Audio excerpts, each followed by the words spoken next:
প্রাণপ্রিয় ছাত্রছাত্রী বন্ধুরা, আশা রাখি আল্লাহর অশেষ রহমতে তোমরা অনেক অনেক ভালো আছো। তো তোমাদের সামনেই আজকে আমি যে বিষয় নিয়ে কথা বলবো তার নাম পাংচুয়েশন। তো বন্ধুরা, হোয়াট ইজ কল পাংচুয়েশন?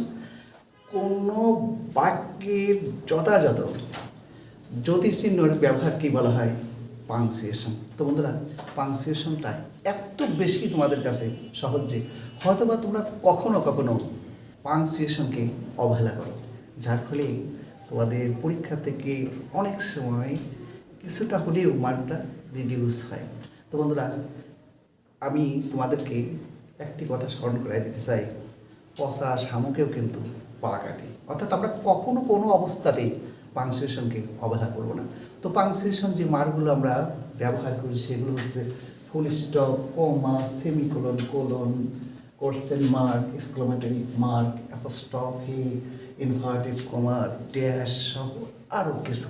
তো বন্ধুরা, এদের মধ্য থেকে যেগুলো খুবই গুরুত্বপূর্ণ সেগুলো নিয়েই মূলত তোমাদের সামনে আজকে আমি কিছু সময় অবস্থান করব। আর বিশ্বাস করি আমি তোমরা শেষ পর্যন্ত আমার এই ভিডিওর সাথে থেকে। ফার্স্টে আমরা দেখব ইউজ অফ ফুল স্টপ, অর্থাৎ ফুল স্টপের ব্যবহার। ফুল স্টপ কখন বসে? তো বন্ধুরা, তিন ধরনের সেন্টেন্সের শেষে ফুল স্টপ বসে। একটি অ্যাসার্টিভ সেন্টেন্স, আরেকটি আমাদের ইম্পারেটিভ সেন্টেন্স এবং optative sentence. For example, first one, I love my mother's land, আমি আমার স্বদেশকে ভালোবাসি। ইউসি ফার্স্টে সাবজেক্ট, তারপরে ভার্ব। আমরা জানি অ্যাসার্টিভ সেন্টেন্সের ধর্ম হচ্ছে ফার্স্টে সাবজেক্ট থাকবে, তারপরে ভার্ব থাকবে, যার ফলে সবার শেষে আমাদেরকে ব্যবহার করতে হবে full stop. Next one, respect your parent, তোমার পিতা মাতাকে সম্মান করো। আমরা জানি আদেশ, উপদেশ, নিষেধ যে সেন্টেন্সের মাধ্যমে প্রকাশ পায় তাকে বলা হয় ইম্পারেটিভ সেন্টেন্স। আর ইম্পারেটিভ সেন্টেন্সের ধর্ম হচ্ছে ভার দ্বারা শুরু হয়। বন্ধুরা, তারপরে মে আল্লাহ ব্লেজ ইউ, আল্লাহ তোমাকে আশীর্বাদ বর্ষণ করুক। আর অপটেটিভ সেন্টেন্স শুরু হয় কীভাবে? অপটেটিভ সেন্টেন্সটা শুরু হয় মে দ্বারা অথবা লং দ্বারা। বন্ধুরা, এই হলো আমাদের ফুল স্টপের গুরুত্বপূর্ণ ব্যবহার। এখন যাব আমরা আরেকটি গুরুত্বপূর্ণ ব্যবহারে, কোশ্চেন মার্ক, যাকে আমরা ফান করে বলি এক ফোঁটা চোখের জল। তো বন্ধুরা, এক ফোঁটা চোখের জল আমরা কোথায় ব্যবহার করবো? অবশ্যই আমরা এক্সক্লামেটরি সেন্টেন্সের শেষেই ব্যবহার করব। তো এক্সক্লামেটরি সেন্টেন্স কীভাবে শুরু হয়? শুরু হয় ডবলএস ওয়ার্ড দ্বারা অথবা শুরু হতে পারে হেল্পিং ভার্ব দ্বারা। তো first example, why do you love me, কেন তুমি আমাকে ভালোবাসো? ইউসি ডবলএস ওয়ার্ড। সবার শেষে আমাদের question mark. Next one, are you happy, তুমি কি সুখী? ইউসি আর দ্বারা শুরু হয়েছে, যার ফলে অবশ্যই আমাদের শেষে কোশ্চেন মার্ক ব্যবহার করতে হবে। বন্ধুরা, এখন যাব তোমাদের সাথে আরেকটি অতি চমৎকার নিয়মটা কি? এক্সক্লামেটরি মার্ক, যাকে আমরা ফানি করে বলতে পারি এক ফোঁটা খেজুরের রস। তো এক ফোঁটা খেজুরের রস আমরা কোথায় ব্যবহার করব? আমরা এক ফোঁটা খেজুরের রস ব্যবহার করব এক্সক্লামেটরি সেন্টেন্সের শেষে।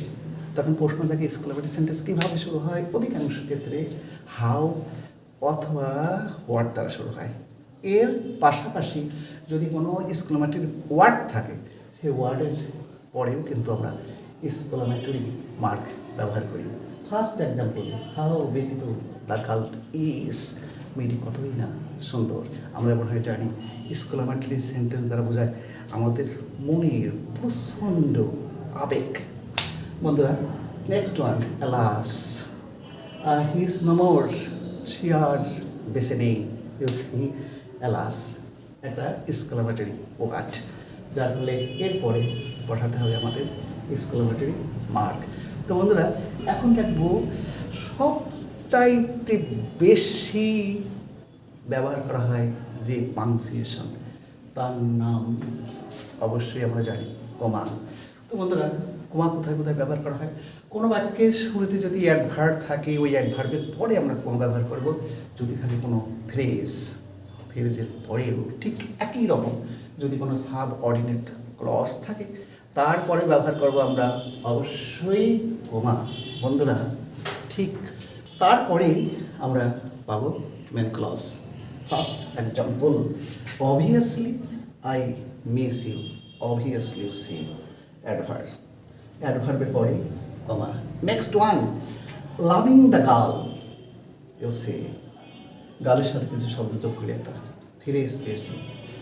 হি ওয়ান্টস টু বি হ্যাপি, সে সুখী হতে চেয়েছিল, loving the girl, comma. Next one, if you love me, যদি তুমি আমাকে ভালোবাসো, subordinate clause, I will fly in the sky with you, আমি তোমার সাথে আকাশে উঠব, you say if you love me, comma. Next one, appositive. বন্ধুরা আগেই বলেছি তোমার ব্যবহারটা বেশি। অ্যাপোজিটিভ যদি কোনো বাক্যতে থাকে তো অ্যাপোজিটিভের আগে এবং পরে উভয়ের পাশেই কমা ব্যবহার করা হয়। এখন প্রশ্ন জাগে, হোয়াট ইজ কল অ্যাপোজিটিভ?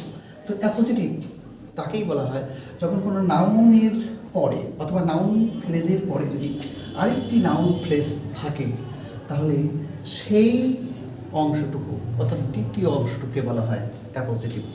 বন্ধুরা অ্যাপোজিটিভ সবসময় ফার্স্ট নাউন সম্পর্কে অতিরিক্ত তথ্য দেয়। যেমন N Khan our English teachers is about to die, সেই জন্য মৃত্যু প্রায়, ইউ সি এন খানের পরে কমা এবং টিচারের পরেও কমা। নেক্সট ওয়ান বন্ধুরা, ইনভার্টেড কমা। তো ইনভার্টেড কমা কোথায় ব্যবহার করা হয়?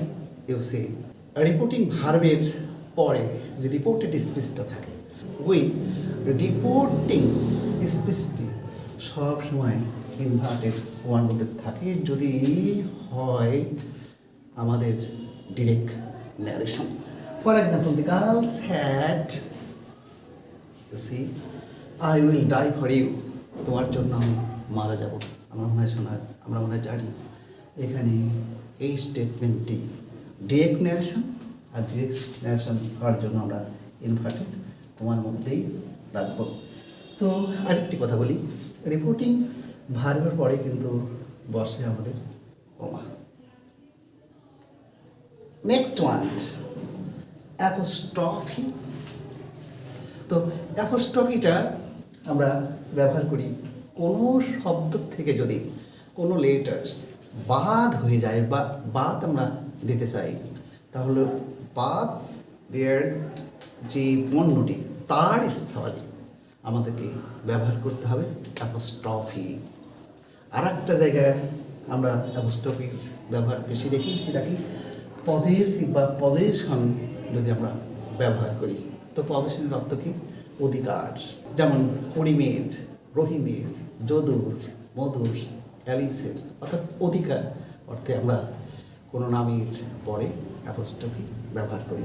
First example, am happy here, you see এখানে অ্যাম, লোক এখানে কিন্তু আমরা এটা অমিট করে দেওয়া হয়েছে, যার ফলে ওই এ বা আ লেটারের স্থলে আমরা ব্যবহার করছি apostrophe. Next one, Alice father is a doctor, you see অ্যালিসের পিতা একজন ডাক্তার। অ্যালিস কার অধিকার, কার পিতা, ইউ সি অ্যালিসের, অর্থাৎ অ্যালিসের পরে আমরা অ্যাপোস্ট্রফি বেশি লাগে ব্যবহার করছি। বন্ধুরা এই হলো তোমাদের জন্য গুরুত্বপূর্ণ পাংচুয়েশনগুলোর ব্যবহার। পরবর্তী পর্যায়ে হয়তোবা আবার কোনো নতুন ভিডিওতে তোমাদের সাথে আমাদের দেখা। টিল দেন, আল্লাহ হাফেজ।